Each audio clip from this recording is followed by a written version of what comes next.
ಆತ್ಮೀಯ H16 news ಅರ್ಥಾತ್ ಹೇ ಸೀತಾರಾಮಗೆ ಸ್ವಾಗತ. ನಾನು ನಿಮ್ಮ MI ಅಥವಾ ಮಲ್ಲಪ್ಪ ಜೋತಾವಾರ್. ಆದ್ಮೇಲೆ ಈಗ ತಾವು ದಿನ ಸುದ್ದಿಗಳನ್ನ ಅದರ ಜೊತೆಗೆ ವಿಶೇಷತೆಗಳನ್ನ ನೋಡ್ತಾ ಹೋಗಿ ವಿಶೇಷ ಈ ಮೊದಲನೇ ಸುದ್ದಿಯನ್ನು ನೋಡಿ.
ಮಾತೆಯ ಗೌರವದ ಅಭಿಯಾನ ಅಂಥೇಳಿ ಇಡೀ ಭಾರತದಲ್ಲಿ ನಾವು ಗೋಹತ್ಯೆ ಮುಕ್ತ ಭಾರತಕ್ಕಾಗಿ ಮತ್ತು ರಾಷ್ಟ್ರಮಾತೆ ಗೋಮಾತೆಯನ್ನು ಘೋಷಿಸಬೇಕು ಅಂಥೇಳಿ ನಾವು ಪ್ರಧಾನಮಂತ್ರಿಗಳಲ್ಲಿ, ರಾಷ್ಟ್ರಪತಿಗಳಲ್ಲಿ, ಮುಖ್ಯಮಂತ್ರಿಗಳಲ್ಲಿ, ರಾಜ್ಯಪಾಲರಲ್ಲಿ ಮನವಿಯನ್ನು ಇವತ್ತು ನಾವು ಕೊಟ್ಟಿದ್ದೇವೆ.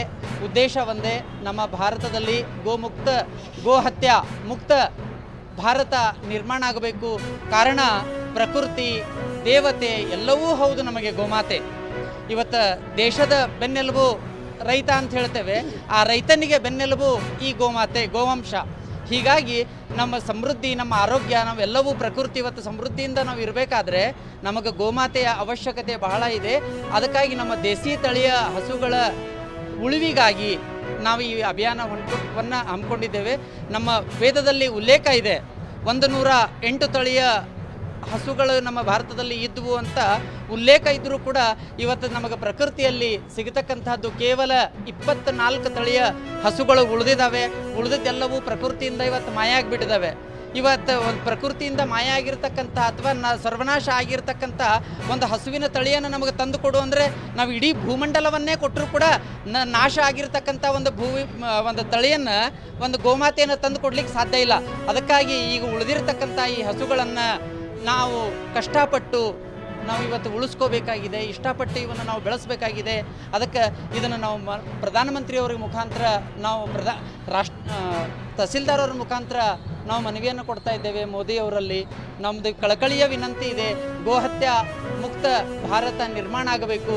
ತನ್ನ ಮುಖಾಂತರ ಪ್ರಕೃತಿ ಎಲ್ಲವೂ ಕಾಪಾಡಿಕೊಳ್ಳುತ್ತೆ, ತನ್ನ ಸಮೃದ್ಧಿ ಅನ್ನತಕ್ಕಂಥದ್ದನ್ನು ಹೇಳ್ತಾ ನನ್ನ ವಿಷಯಕ್ಕೆ ವಿರಾಮವನ್ನು ಕೊಡ್ತೇವೆ. ಹರಿ ಓಂ ತತ್ಸ.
ಯಾರು ಕ್ರಿಶ್ಚಿಯನ್ರ ಬಗ್ಗೆ ಮುಸಲ್ಮಾನ್ ಯಾವ ಮಗ ಬರ್ತದೆ ಅವನಿಗೆ ಎಕ್ಸೆಪ್ಟ್ ಮಾಡಬೇಕು. ಆ ಒಂದು ಸರ್ಕ್ಯುಲರ್ ತೆಗೆದ್ರಿಂದ ಇವತ್ತು ಕೆಲವು ಮಂದಿ ನನ್ನ ವಿರೋಧಿಗಳು ಚಂದ್ರಮ್ಮ ಕಾಲಿನ ಕೇಂದ್ರ ಚಹಾ ಕೊಡೋದು ಅಂದರೆ ಇದನ್ನು ನೋಡ್ತಾರೆ.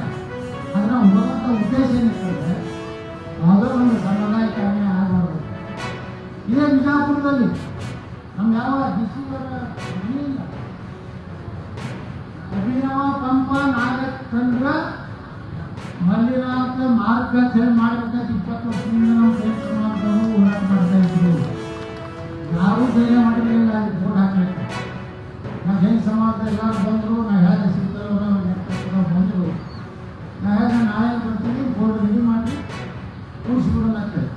ಬಟ್ ಆರಾಮ 3 ಗಂಟೆ ಹೋಗಿ ಬೋರ್ಡ್ ಕೂರಿಸಿದ್ವಿ. ಯಾವ ನೆನಪಾಯಿತು ಹೊರಗೆ ಹಂಗೆ ಆಗ್ತಾವೆ, ಹಿಂಗೆ ಮಾಡ್ತಾವೆ ಬೇಕಿಂಗ್ ಯಾವ ಬೇಕಿಂಗ್ ಬಿಜಾಪುರದ ಆಡಿಷನ್ ಹಾಕೋಲ್ಲ. ಇದು ನಮ್ಮ ಬಿಜಾಪುರ. ಮುಂದೆ 1008 ತಾವೆಲ್ಲ ಇಲ್ಲಿವರೆಗೆ ಸುದ್ದಿಗಳನ್ನು ನೋಡಿದಿರಿ, ಜೊತೆಗೆ ವಿಶೇಷ ಘಟನೆಗಳನ್ನು ಸಹ ನೋಡಿದಿರಿ. ಅದು ನಿಮ್ಗೇನು ಅನ್ನಿಸ್ತು? ನಿಮಗೆ ಲೈಕ್ ಮಾಡಿರಿ, ಶೇರ್ ಮಾಡಿರಿ, ಕಾಮೆಂಟ್ ಮಾಡಿರಿ, ಜೊತೆಗೆ ಸಬ್ಸ್ಕ್ರೈಬ್ ನಿಲ್ಲಿಸ್ಬೇಡ್ರಿ. H16 ನ್ಯೂಸ್ ಅರ್ಥಾತ್ ಈ ಸಿದ್ದರಾಮಯ್ಯ ಸತ್ಯದ ಕೈಗನ್ನಡಿ ವಂದನೆಗಳು.